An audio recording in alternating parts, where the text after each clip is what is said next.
Hey guys, Steven here, Fanatic Perspective, going to 5,000 subscribers, September 7th, Texas LSU, here with a special edition. Tran and I are really excited to be sitting here with James and Habeab from Horns Illustrated. They have their 25th anniversary Texas football edition coming out. James, Habeab, welcome to Fanatic Perspective. You guys give a quick intro to the folks. Thanks. Absolutely. Yeah, thank you for having us. Pleasure to be here. Love seeing you guys' fan perspective and all you bring to the Longhorn atmosphere. And I'm James Schleicher. I'm the publisher of Horns Illustrated magazine and hornsillustrated.com. And I've been the publisher since 2011. Awesome. Nice, yeah. I'm Habeab. Yeah, man, I really love y'all's show as well. I think it gives a unique insight to kind of what being part of Longhorn Nation is, and that's kind of, I'm the managing editor of the magazine. I've been a journalist basically my whole career, and so it's a lot of fun putting together something that you can actually hold and that's tangible, Absolutely. And speaking of hold, we have the lovely 25th anniversary magazine. They'll be talking more about where it's going to be distributed and when it's coming out, so you guys can get your copy. And I was just fascinated and blown away by this issue, guys. And before we get in, because we'll touch on different parts of the magazine, but I want to get your background, James. Before you even purchased Horns Illustrated back in 2011, you're a Longhorn fan. You're Absolutely. from the area. Just give us your background and how you came about. Absolutely, yeah. I moved, as a kid, I kind of moved back and forth in and out of Texas, but I moved back to Austin in 1996. And the day I really became a true Longhorn fan was the 1996 Big 12 championship. James Brown, the famous 4th and inches touchdown throw. I was going nuts, bouncing all over the living room. And that was the first time I'd really been involved with any type of sports team like that, getting to see them win a championship.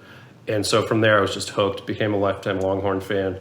And that's a game they rerun on LHN all the time, right? Yeah. That famous play and just the atmosphere and that was kind of that was the beginning of the Big 12, right? Absolutely, so for those of you who are Big 12 fans, I mean, that's an iconic game in the history of our conference. About that, I had a buddy who he brought in the VHS. And we watched it. We watched it. Google that, fans. He talked the teacher into letting us watch it in Texas history class because he said it was a moment of Texas history. So we watched it. That's true. That's awesome. So That's really cool. I love the whole magazine. I got an advanced copy, sorry, but yeah, I got an advanced copy, and I love how you, of course, like every magazine, you're gonna have that Sam Ehlinger big piece right in the center of the magazine. But one of the ones that stood out to me was the Drew Maringer interview. Yeah. He's not really ready available to the public, and I just really want to know, what did you learn from him? What did you take from that interview? I think one of the biggest things was, him and Tom Herman have this thing where they say our kind of guys, like they're OKGs. And that was something like, I was really curious, like, what does that mean? You hear that term, and they have a lot of little phrases and sayings and acronyms. And asking him about that one, I thought it was really interesting that the example he gave was Jordan Whittington, somebody who's like brand new to the program, that like hasn't even played a down for Texas yet, but knowing it's not something that he can't handle. Like, there are kind of guys are people that fit into the culture of like, they don't even think about, can they handle the responsibility, or is this going to be too much on you? It's like they want people who are willing to take things on. I mean, as you mentioned, like Sam, right. He was part of that culture and buying in as well, and they didn't mind putting a lot on him as a youngster, Absolutely. even as a sophomore. Early on, They put everything on his plate. Yeah. And like, I thought it was, he mentioned Whittington and just kind of his high school days and how he was a leader and an MVP on offense and on defense, and how he just commanded attention in the huddle, and knew how to kind of, I guess, express himself in a way that his teammates like bought in and wanted to be part of it. It didn't feel like, okay, we're going to do this for you. It's like, we're all actually doing this together. And you notice that happening on the Texas culture and kind of what they've built under Tom Herman.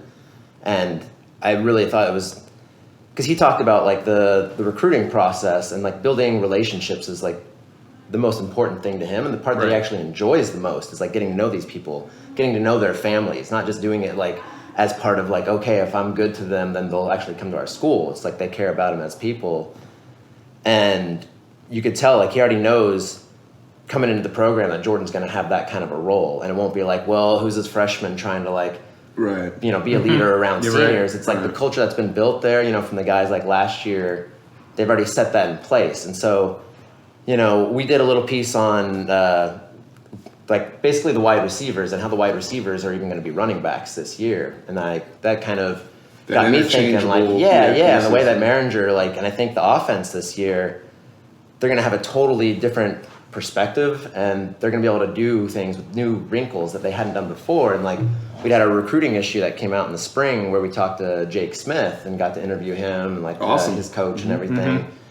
And those are two guys that you can tell it's not like they're coming in and like, oh, are these guys gonna be able to handle the hype? Like, are they gonna be okay? Right. Like, they're under the radar even though they're really well known. And I think that's that kind of like humble confidence that the team has. I now. like that humble confidence. Yeah, Right. yeah. And you see that. It's the same way that Sam talks, the same way that like even, the guys last year talked, Right. and I mean, it kind of like got me thinking of, okay, if they're willing to give these guys kind of like a responsibility, I started thinking about it, and we were kind of talking about it earlier. Like, I can definitely see not only Jordan, but Jake as well, almost being like Christian McCaffrey, Absolutely. Like having this role where it's like they come out in the backfield and then they go and split wide, or they're split wide and then they come into the backfield. Right, and like, they're not going to be a running back or a wide receiver. They're just like going to be that true just version weapons. of the athlete. Right. Yeah. And I think like They can also use them as decoys later on too. I mean, Absolutely, once yeah. they show their worth. Yeah, and so I mean that same kind of thing like you see in the NFL now, and Sean McVay is kind of doing that where Absolutely. the sets are looking the same, but you don't know what's Yeah, going to Sean happen McVay. during that play. Yeah, Sean McVay come in this year, right? Yeah, to talk to the team. Yeah. And work with the coaches. And to your point, like even in basketball, they talk about positionless basketball. You're seeing that now in football too, Yeah. with running backs and wide receivers, right? Cross training everyone. And I think one of the big things you hit on is just the identity and the culture. Yeah. Right. Drew Maringer winning the recruiter of the year, and rivals accolades, and well deserved, right? Yeah. And then you kind of get into the mindset of how he's doing what he's doing, and one of the young up and coming coaches in the country, in my opinion, Definitely. right? Absolutely. So I thought that was really, really cool, and thank you for touching on that. Yeah, for sure. Absolutely. I wanted to ask you guys have a really cool, there's a lot of cool stuff in the magazine, guys, Yes. but it's not your standard football preview where they're going down the depth chart and there's analytics, there's stats, there's all that for the stat junkies, but James just opened it up here. Yeah. There is a really, really cool timeline. So, like, as this being the 25th anniversary of the football edition and whatnot, and just of the Horns Illustrated in general, James, I want you to kind of hit on the timeline piece, and why should people check that out? Yeah, I think the timeline's super cool because, we all, our age, everybody remembers the last 25 years. And it's been a big change from the beginning of the Big 12 to conference realignment in the early 2000s. Vince Young, obviously, 2005 national championship. And then the last 6 or 8 years, the end of the Augie Garrido era. But also in coaching changes and everything else that we've had in the last 6 years. But so we get to cover so much in the last 25 years. And I've been running the magazine for the last 8 years. My personal favorite memory is in 2012 when the men's golf team was charging towards the national championship. We did a cover for our May issue with, you can't really see it here, it's too small, but Sure. we did a cover with Jordan Spieth and Dylan Fratelli. Jordan Spieth was a freshman at the time. Right. And we got to go out there to the UT Golf Club and do the photo shoot. And it was really cool to watch because you see like an 18-year-old kid that he's an amazing golf player, but he's still 18. And he came into Coach Fields' offices like, oh, there's my putter. I've been looking for that. Which is probably the same putter that he uses today.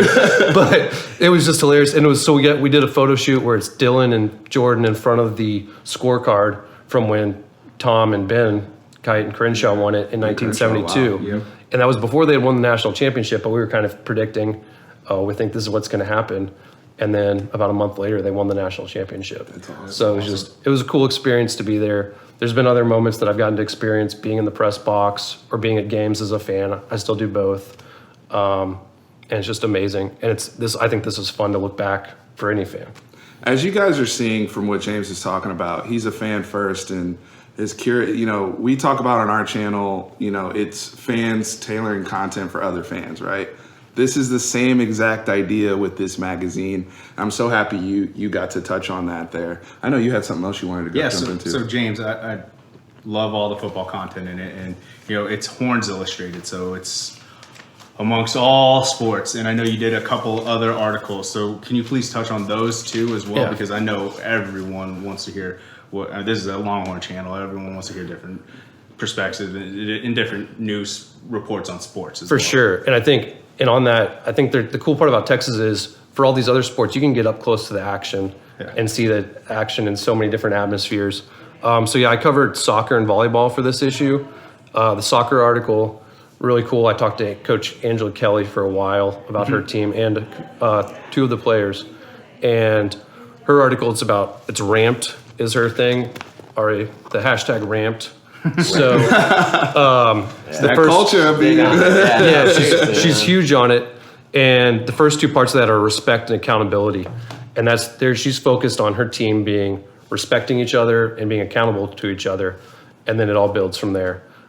This is her 8th year as the head coach. So she's been at Texas about the same amount of time as I've been in charge of Horns Illustrated. Nice. And you've really seen her team start to progress, build on each year, et cetera, et cetera. And I think last year they got to the playoffs and didn't do as well as they had hoped. But I think this year they've still got all the big pieces. They're bringing more pieces. 2 of those big pieces are Haley Berg and Ciara Hinson, and they've played in the Dallas area. They played club growing up together. So they've got think McCoy Shipley, that mind meld. I like that. They know where each other's going to be.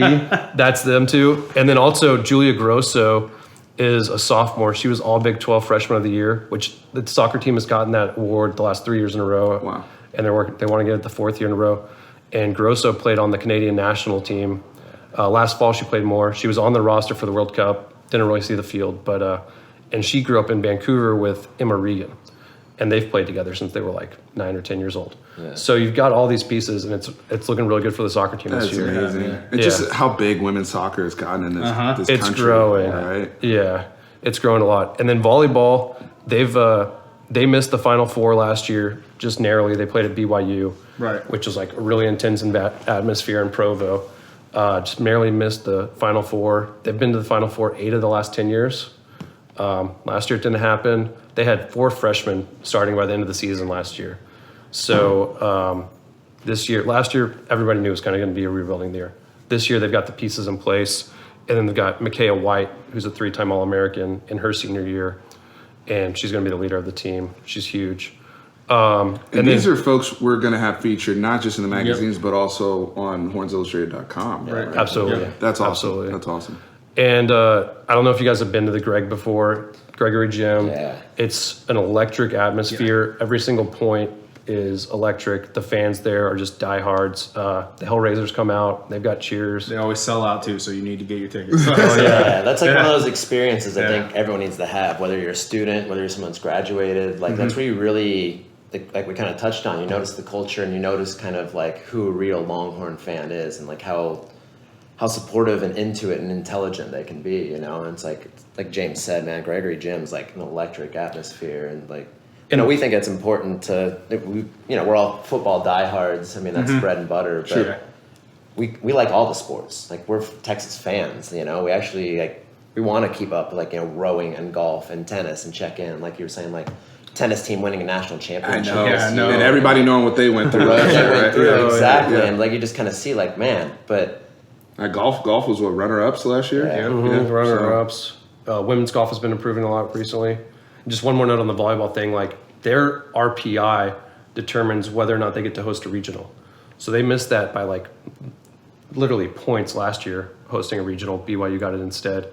So they play a bunch of really tough teams that have been making the Final Four year after year, and they're playing them at home this year. So we've all got to get out there and support them, try to get them that regional, because absolutely. I've been to one of those regionals, seeing a team host a regional multiple times, and it's like that takes it to a whole nother level. And I'm not too sure about this, but I know a couple of years ago, one stat they hadn't been beaten at Gregory for like 5 years straight or something like that. Is it still going? I can't remember, but it's right now.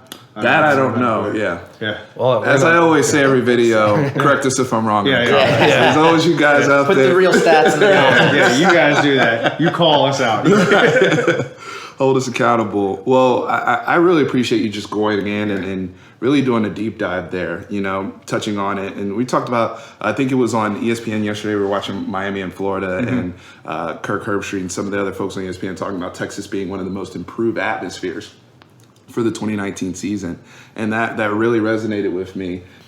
We'd be remiss if we didn't mention Chris Del Conte as a part of this, right? You've been hitting on culture throughout this entire conversation, and I think he's been a big component of this, right? And just all of the sports, right? Not just football, but we were talking about the tailgate experience and things that Longhorn fans are a part of. Just hit on. Yeah, Chris Del Conte. I mean that's something we had a chance to talk to him one-on-one back for our recruiting issue in the spring, and that's one of the things you can see is we're how accessible he is, absolutely, how present he is, and it's not just him out there social media too, or something like that. Yeah, you can tell he's very genuine, and he is exactly who he presents himself to be. And we're talking about the culture and really brought that ethos into there, and really getting to talk to him and find out his decision making to not only come here, his mentality day to day and how he runs everything, and why it's important for him to have this culture built kind of from the ground up, and we're meaning having Bevo Boulevard down there, and giving people a reason to really come early. It's not just come early and hang out in your seat on the phone for an hour. It's everyone wants to be a part of that Texas fan experience now, and it's bringing people closer together and kind of making it's really intertwined, tight knit community that expands throughout Austin and across. I'm the country, glad you mentioned Bevo Boulevard because Tran and I, we went to the spring game, and it was a noticeable difference. I've been to a lot of spring games. And granted, it's a spring game coming off a 10-win Sugar Bowl winning season. Granted, but just the activities and the band and all that type of stuff, the vibe was totally different from what it's been in the past. Yeah, and that's Chris Del Conte. And even can you touch on the DKR construction? I get hit up all the time. People asking me I'm one of the builders, I'm a foreman out there. But seriously, jokes aside, guys, you can continue to ask me. I'll just go find something. But just touch on the DKR construction. Well, to what you were mentioning, too, about the game day experience, one of my favorite parts is Longhorn City Limits. And the way that timing just lands up, Ghostland Observatory last fall. Yeah. And then, you get done with Ghostland and then you go straight into the stadium. I think that's the best. And then, Habeab did the article on DKR construction. They had the groundbreaking this spring. Maybe you can hit on that, what we covered there. Well, just getting to kind of... I think that even goes back to the culture as well. The fact they're going to have a carved Longhorn into the actual stands and be the first one to ever do that. Texas kind of sets a precedent with things like that. And it's it goes back to the saying we're Texas. It's that's something oh yeah, of course we'd do that. We're Texas. And so they do have a live webcam. You can go and look on it. So the tractor was there yesterday. Now it's over there. All right. The tractor was there. Everything's seems to be going well. I think the construction is all on time, and it's going to be end of 2021. I think I've read. Okay. Just last thing before we close here, guys. Distribution. Where can we find you guys? How do the people get a copy of this? You can find us in HEB's, Barnes & Noble, and probably the best place is hornsillustrated.com. Which we'll actually have links down below. Links below. All social media. We need to get Instagram, all that stuff up. So. And along with the 2 physical print issues that you're going to get every year in the spring and the summer, you're also going to get weekly 5 Questions newsletter from Steve Habel after all the home games. Nice. After all the football games. After all the football games. He goes to every single game for us. He's kind of our boots on the ground. We go and interview players and coaches throughout the season. And Steve Habel is your primary. He's been with the magazine for a long time. He's been there since the beginning in 1994. All 25 years. Yeah. And he's the OG. He's the OG of Horns Illustrated for sure. And so those newsletters, and Habib's really working on expanding the content. Yeah. And we have a lot of coverage every single day. As we mentioned, we like to cover all the sports. But one of the cool things is our magazine's in the airport as well. And for me, whenever I'm flying, I still like to buy something tangible. Something that you can it's feel. Nice to look at. It's got good design, but you can put your phone away on the flight, and just kind of actually read through something when you get back home. It makes a great coffee table book as well. You can have it out all season because it's all relevant content for the whole year. But that's still where I collect a lot of magazines that I end up buying. It's the airport. I'm ooh, I'm going to get some magazines. All right. Yeah. Speaking of airports and just magazines in general, when you go in, you want to buy what pops. And you guys can't tell me this cover doesn't pop, right? you know, all of the signature Longhorns of the past 25 years, players, coaches, and in between. You got Mac Brown up there holding the Rose Bowl national championship from 2005. It's just incredible, right? So just having all those, you know, this beautiful issue, the color in their pups, I think it's a job well done on the part of you guys. I really, really do, and say that in utmost sincerity. I agree completely. This is on my actual coffee table right now. It's also a beautiful collector's item. Like you said, people collect it. So great point. Well, guys, the other thing I wanted to mention is with it being my birthday tomorrow, my wife gave me an early birthday present with the Fanatic Perspective T-shirt. So don't have that available. Thank you. Just a little birthday gift from her. So thanks, babe. Appreciate it. But you know, guys, just really honored that you guys, you know, joined us, and it's been an awesome conversation, and you know, excited to continue to digest all y'all's content. Absolutely, right? Thank you so much for having us. So, guys, with that being said, horns always up. Hook 'em.